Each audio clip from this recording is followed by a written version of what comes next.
এই হচ্ছে মোহনবাসী রুদ্রপালের ঠাকুর। দিদি আসেনি? না, দিদি আসেনি। ও ঠিক আছে, আন্টি আসছে। কি সাজ? অসাধারণ অসাধারণ। ভাবি কি সাজ?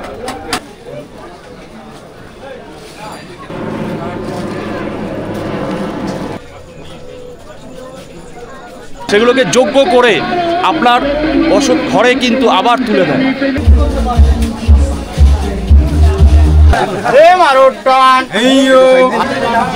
বিভিন্ন মুটিয়া মসজিদদের ব্যস্ত অসাধারণ।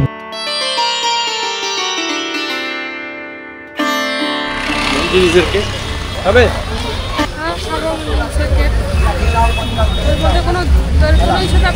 না না, ওই যে মঞ্জিল তুমি একটা বলছিলে না, ভালো একটা ম্যাঙ্গো। এখন এই মুহূর্তে এসছি আমরা কুমারটুলির কাছে, তাই তো? কুমারটুলি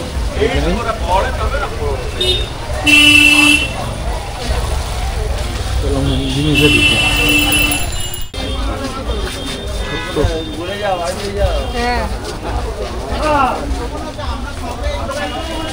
এই দেখো এখানে সমস্ত পোশাক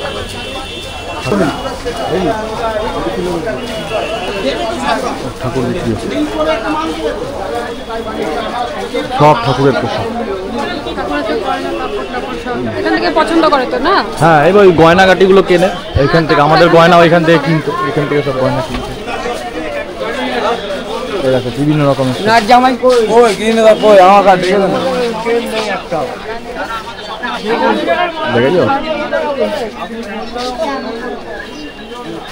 বিভিন্ন রকম সব মডেল। এই দেখো এখানে, এই দেখো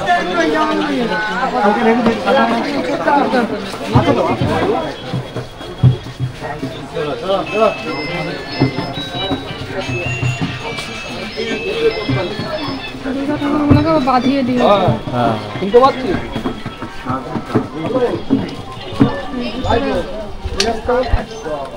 হচ্ছে জিপা।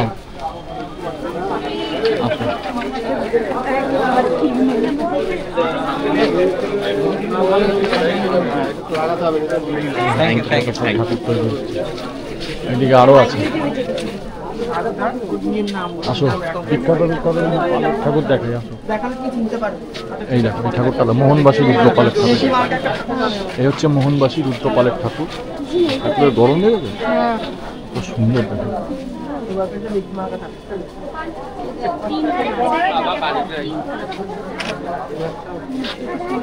ভালো আছো? হ্যাঁ ভালো আছি। তুই একা? না না, দাদার সাথে। ও কি এই ছবি তুললে এখানে? হ্যাঁ। আচ্ছা। ও দিদি আসেনি? না, দিদি আসেনি। ও ঠিক আছে, আন্টি আসছে। আচ্ছা। কে ওরা? ওরা পরে 9-এ পড়ে, জয়দীপ স্যারের কাছে। আর দেখো ঠাকুর দেখো, মোহনবাসী রুদ্রপালের।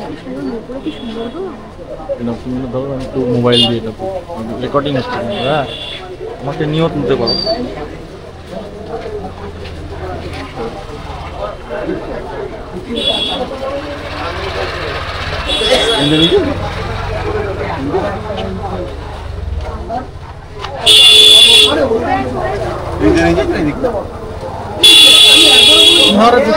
সুন্দর, এই মুখগুলো তোলো।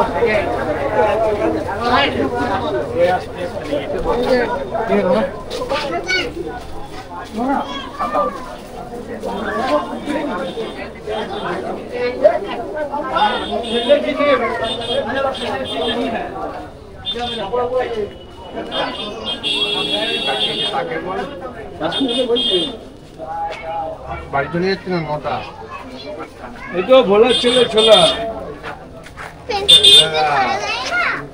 ভোলার ছেলে ছোলা খায়, হাত লাগলে বাড়ি যায়।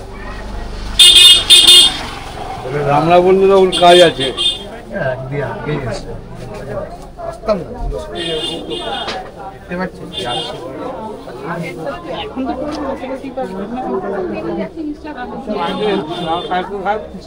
আজকে এসছে মনে হয় শনিবার মাল দেবে।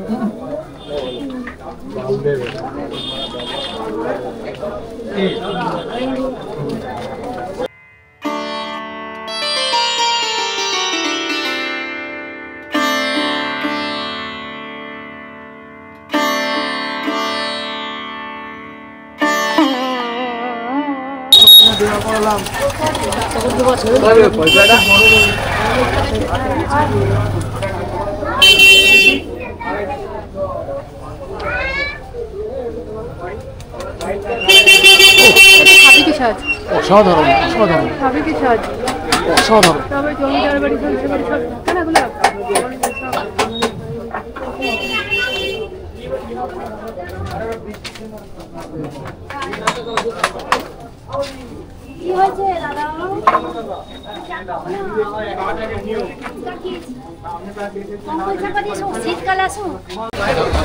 আমি এখন এই মুহূর্তে এসেছি কুমারটুলির কুমোরটোলায়। উত্তর কলকাতার বিখ্যাত সেই মৃৎশিল্পীদের একটা আবাসস্থল বলা যেতে পারে, কর্মস্থল বলা যেতে পারে। বিভিন্ন ভাস্কর এবং বিভিন্ন মৃৎশিল্পীদের সমবেত কর্মশালা বলা যেতে পারে সেই কুমারটুলিতে, যেখান থেকে শুধু পশ্চিমবাংলা তো বটেই, পশ্চিমবাংলার বাইরেও বিভিন্ন রাজ্যে, এমনকি ভারতবর্ষের বাইরে বিভিন্ন রাষ্ট্রে প্রচুর দুর্গা প্রতিমা তথা অন্যান্য মাতৃ প্রতিমা এবং শিল্পীদের ভাস্কর্য শিল্প দেশ দেশান্তরে চলে যাচ্ছে।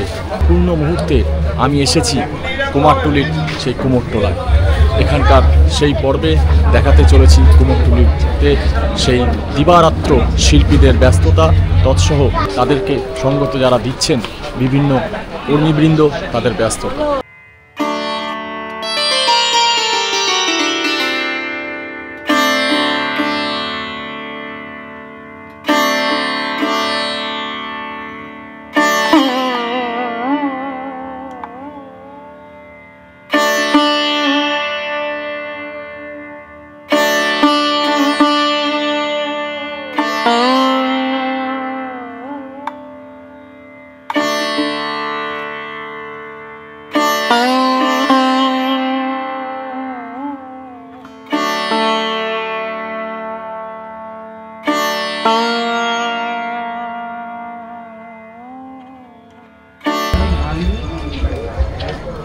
দেখুন কি নান্দনিক দৃশ্য, অসাধারণ দৃশ্য।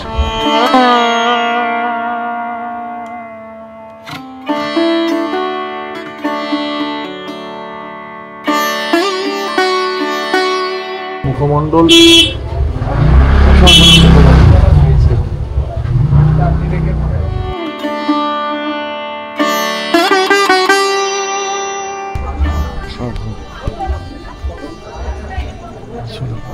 আমরা আরো চলে যাই ভিতরে।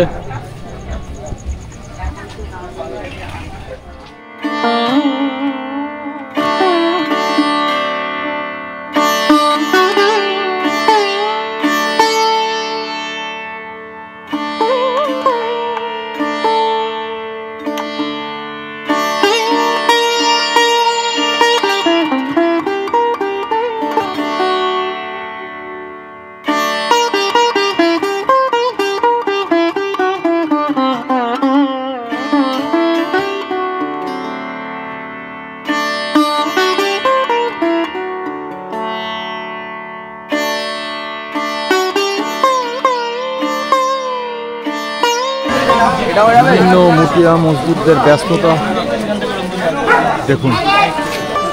এই একটা ঘর,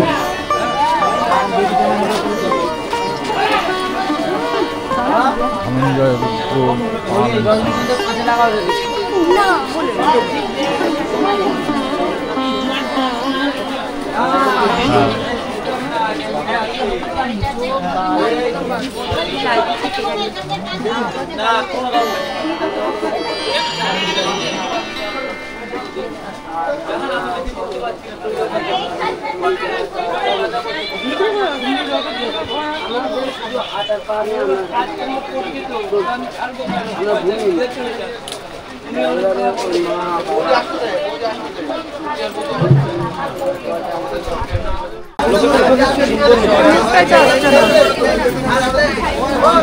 কুমোরটুলির মাঝে এমন একটা জায়গা আপনাদের দেখাবো যে হারিয়ে যাওয়া যে গ্রামোফোন বা রেকর্ড প্লেয়ার বা যে টেপ রেকর্ডার যেগুলো আমাদের কাছে হারিয়ে গেছে, লুপ্ত হয়ে গেছে, সেই সব জিনিসের সারানোর একটা কেন্দ্র এই কুমোরটুলির মৃৎশিল্পী শিল্পালয়ের এই মাঝখানে কিন্তু রয়েছে একটি ওয়ার্কশপ যাকে বলা, কর্মশালা। দেখুন, এই দেখুন বহু পুরনো,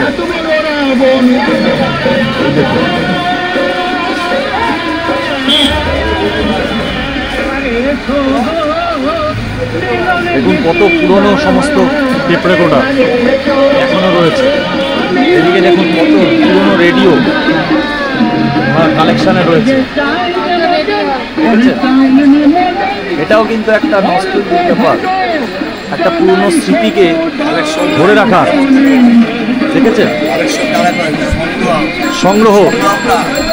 এই হচ্ছে এই যে পুরনো ঐতিহ্য যেগুলো মানুষের ঘর থেকে হারিয়ে গেছে, সমস্ত ঐতিহ্য লুপ্ত হয়ে গেছে, সেই লুপ্ত হওয়া জিনিসগুলোকে কিভাবে সংরক্ষণ করে রেখেছে দেখুন।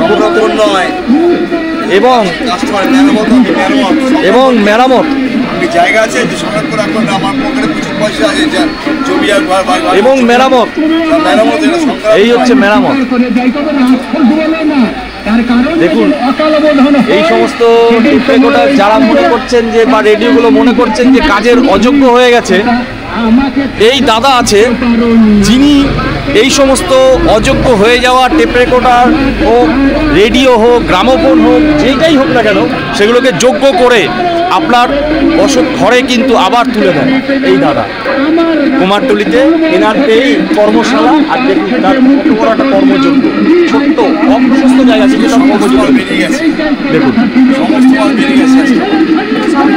সমস্ত মাল বেরিয়ে গেছে। তার কারণ মহালয়া শোনার জন্য, অর্থাৎ পক্ষের অবসান, দেব পক্ষের সূচনা।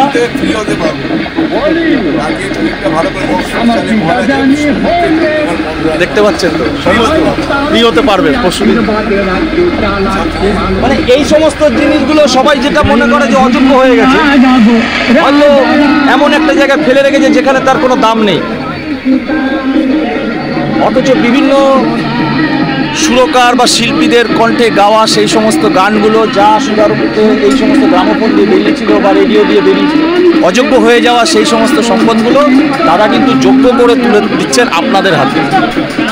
আসবেন আপনারা, যদি কখনো মনে করেন যে আপনার ঘরে এরকম একটা রেডিও বা টেপ রেকর্ডার বা গ্রামোফোন নষ্ট হয়ে গেছে বা খারাপ হয়ে গেছে, অবহেলায় কোনো জায়গায় হয়তো পড়ে রয়েছে কোনো এক কোনায় ধুলোবালি মেখে, এই দাদার হাতে তুলে দেবেন, সেই তাকে যোগ্য করে আপনার হাতে আবার নতুন রূপে তুলে দেবেন। চলুন এবার আমরা ফিরে যাই আবার সেই কুমারটুলির সেই চেনা পরিচিতি গলিতে। এই দেখুন কত কর্মব্যস্ততা, একটা ঠাকুর বেরোচ্ছে, সমস্ত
আস্তে আস্তে টান, ধীরে ধীরে টান, টানো।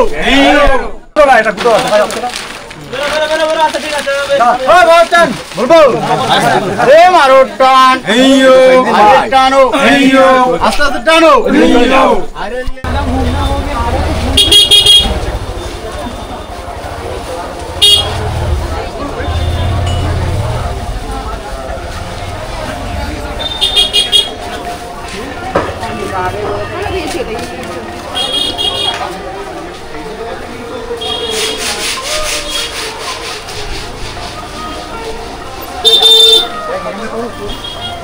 তাহলে তোমাকে তাহলে তোমার টুলটা দেখিয়ে দিলাম। হ্যাঁ তোমার সাথে হাত ধরে কুমার তাহলে এখন তো আর বিধাননগর দিয়ে যেতে পারবো উঠতে পারবো না। তো এখন টাইম কটা হয়েছে?